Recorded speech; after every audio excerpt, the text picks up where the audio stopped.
Assalamualaikum warahmatullahi wabarakatuh. Perkenalkan nama saya Zikri Bintang Nugara Harjo dengan NIM 14012210006, kelompok 4 paralel 2 BDP 59. Di sini saya akan mencoba untuk melakukan perlakuan seleksi ikan terhadap ikan yang telah dipilih sebelumnya. Dalam seleksi individu, kita bebas memilih parameter mana yang akan digunakan untuk dilakukan seleksi. Misal pada kali ini saya akan mencoba untuk mengambil parameter panjang baku.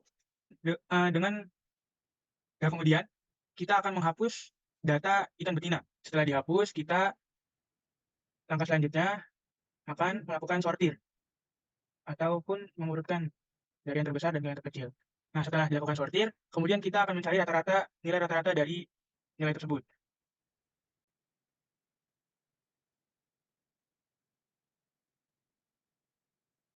Nah, ini merupakan nilai rata-rata ataupun nilai cut off yang menjadi batas aman seleksi ikan tersebut, di mana ikan yang berada pada panjang 19 ke atas itu merupakan ikan yang dapat digunakan untuk seleksi berikutnya. Sedangkan ikan yang di bawah 19 tidak dapat digunakan.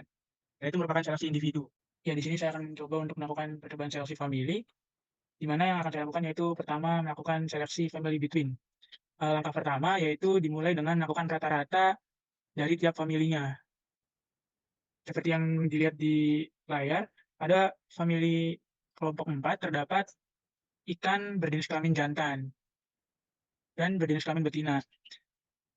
Hal tersebut harus dilakukan perbedaan dalam seleksinya karena laju pertumbuhan betina dan jantan memiliki perbedaan. Jadi, langkah yang pertama kita hapus ikan yang berjenis kelamin betina. Nah, jika sudah terhapus, dilanjutkan kita mencari rata-rata dari tiap-tiap famili dengan menggunakan rumus average, lalu di-sort. Ya, nilai sudah didapatkan. Ya, jika sudah, pada seleksi between ini kita mengambil nilai rata-rata yang paling besar dari masing-masing famili tersebut. Nah, dikarenakan nilai yang paling besar itu pada nilai rata-rata terbesar berada pada kelompok 4, maka yang digunakan pada seleksi between ialah kelompok 4. Copy dan ya, ini merupakan ikan yang telah dilakukan seleksi untuk between. Nah, kemudian bagaimana untuk seleksi between? Seleksi between ialah hanya mengambil masing-masing 5 sampel ikan yang terbesar dari masing-masing family. Dari masing-masing family. Caranya bagaimana?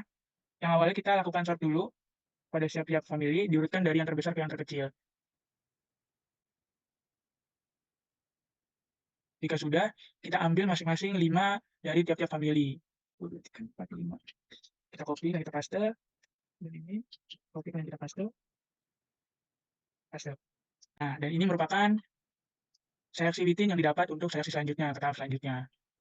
Ya, setelah itu kita lanjut ke bobot keempat tadi.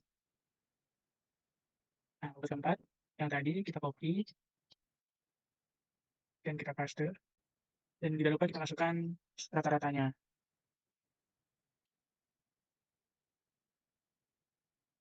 Nah, setelah itu yang kita perlukan ialah masukkan nilai dari genol ataupun parental. Nah, genol itu mana? Genol itu yang awal, yang ini kita copy, kita paste. Kemudian kita cari rata-ratanya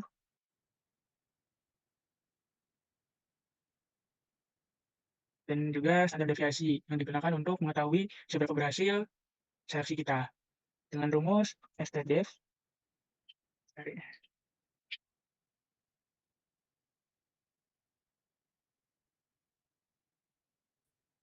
Nah, semakin kecil nilai standar deviasi menunjukkan semakin seragamnya bobot dari ikan tersebut.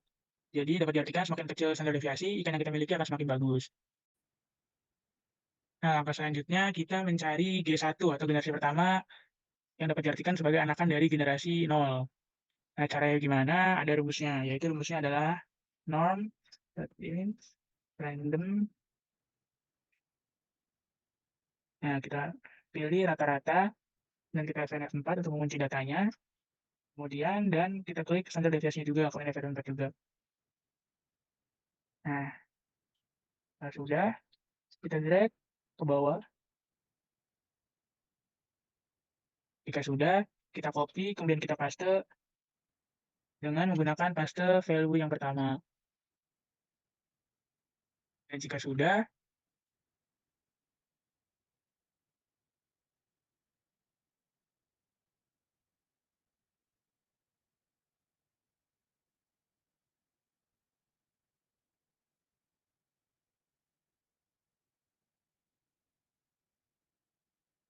Jika sudah, kita masuk ke tahap seleksi, yaitu dengan cara mengurutkan data G1 yang tadi dari yang terbesar ke yang terkecil. Nah, jika sudah diurutkan, kita ambil 10 sampel dari generasi pertama. Nah, jika sudah, kita cari rata-ratanya dan standar deviasinya.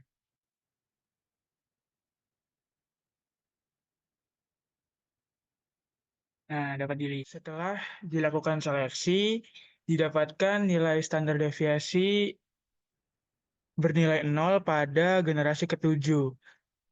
Ini menunjukkan bahwa kualitas ikan yang kita miliki saat ini sudah berada pada kualitas yang paling bagus. Nah, selanjutnya kita masuk ke genetic gain. Genetic gain ini didapatkan dengan menggunakan rumus rata generasi T dikurangi rata-rata generasi 0 dibagi rata generasi 0 dikali 100 dan hasilnya itu persen. Nah, untuk mencarinya dimulai dengan memasukkan nilai rata-rata dari masing-masing generasi.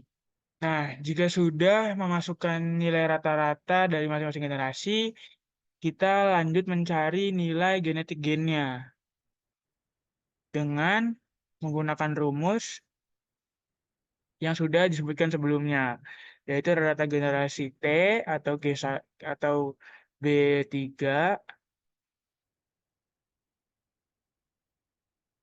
dikurang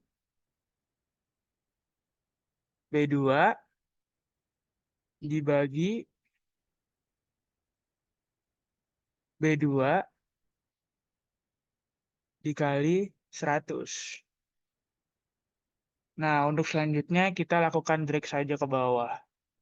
Nah, ini merupakan nilai genetic gain dari masing-masing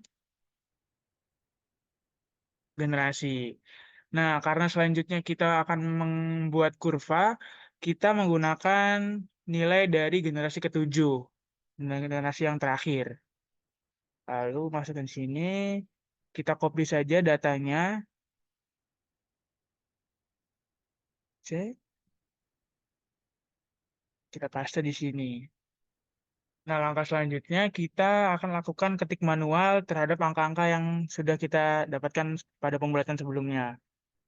Langkah selanjutnya kita lakukan perhitungan frekuensi terhadap nilai yang sudah kita dapatkan dengan menggunakan rumus CONIF. Kita klik ini,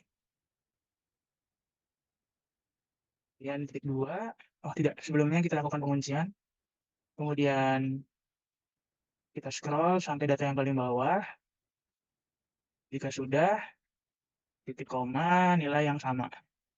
Nah, ini merupakan nilai frekuensi dari data tersebut. Nah, untuk selanjutnya kita akan mencari nilai X dan Y. Nilai X didapatkan dari mencari rata-rata dari hasil pembulatan sebelumnya.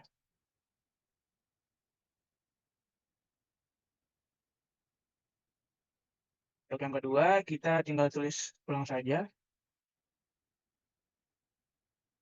Untuk nilai Y, itu merupakan nilai terkecil dan nilai terbesar. Nah, jika sudah, kita akan membuat kurva dengan cara kita drag, kemudian klik insert, kemudian recommend chart, kita pilih yang ini, kita oke. Nah, untuk mengetahui mana yang sering muncul, kita dapat dilakukan klik kanan, kemudian select data, kemudian add, kita masukkan untuk series X value-nya ini, kemudian series Y-nya ini.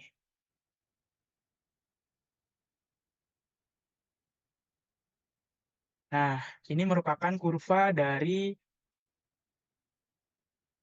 seleksi kurva dari generasi ketujuh. Ya, sekian penjelasan dari saya, kurang lebihnya mohon maaf. Wassalamualaikum warahmatullahi wabarakatuh.